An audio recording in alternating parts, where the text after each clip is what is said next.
What is going on, baseball fans? Before we get into what might be the most significant bullpen shakeup of this entire offseason, I need you to do something critical right now. Hit that subscribe button, turn on notifications, because the information we're breaking down today has massive implications, not just for one team, but for the entire closer market, and you need to be here for every update as this story develops. We're talking about moves that could reshape multiple contenders, alter team strategies, and leave one of the best closers in baseball looking for a new home. Let's dive in. The Devin Williams signing with the Mets just dropped, and the baseball world is scrambling to figure out what it all means. 3 years, $50 million, that's the headline number. Williams, one of the most dominant relievers in baseball when he's on, heading to New York to join a Mets team that's trying to build something special.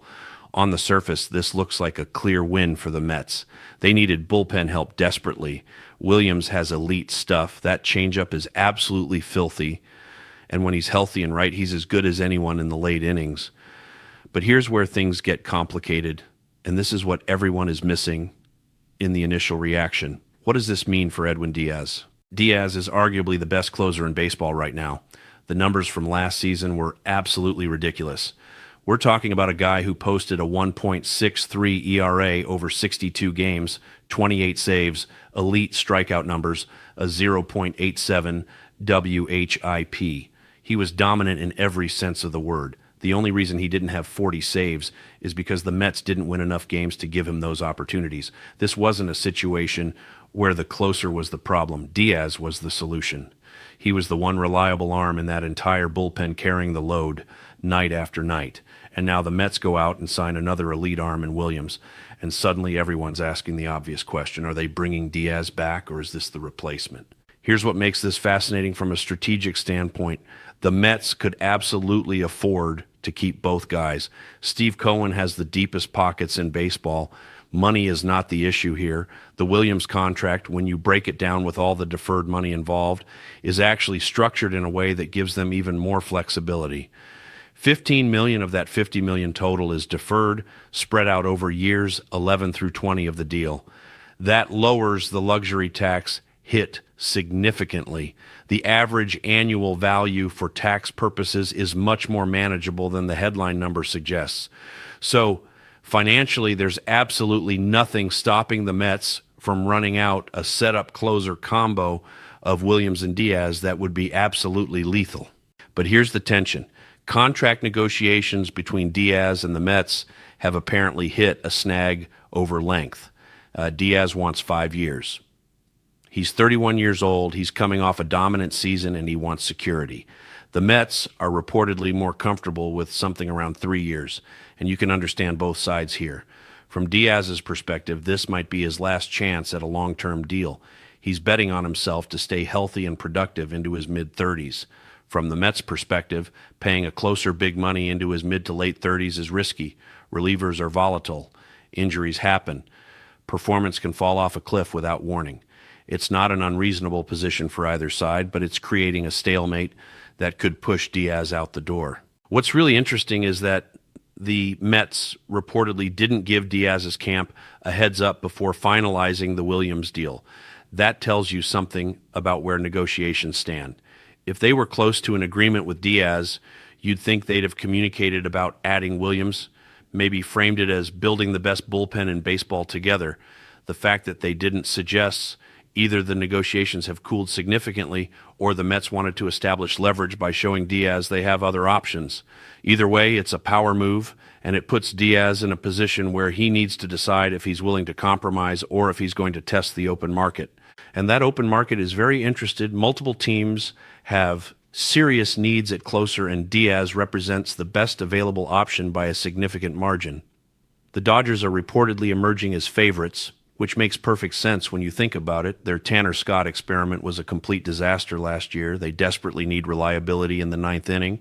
They have unlimited resources, and they're in win-now mode with a championship window that's wide open. Diaz gives them everything they're looking for: elite stuff, playoff experience, a track record of performing under massive pressure.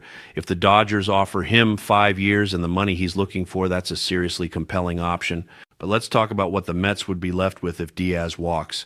Williams can absolutely close. His second half last season was phenomenal.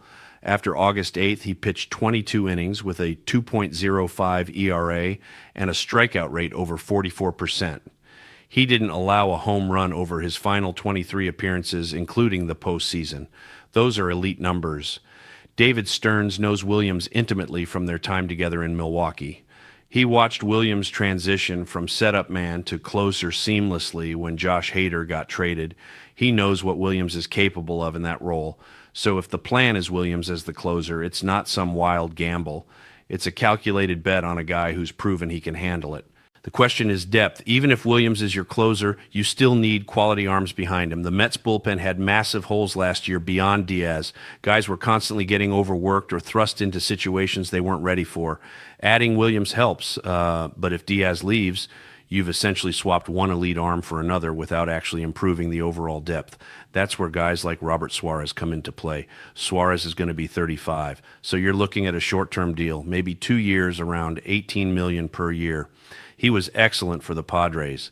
Elite strikeout numbers, great ground ball rate, proven closer. If the Mets miss on Diaz, pivoting to Suarez on a shorter deal makes a ton of sense. You get elite production without the long-term commitment that's causing friction with Diaz negotiations. There are other options too.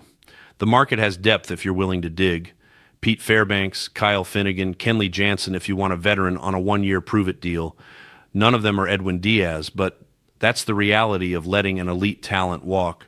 You're replacing him with combinations and hoping the aggregate production matches what you're losing.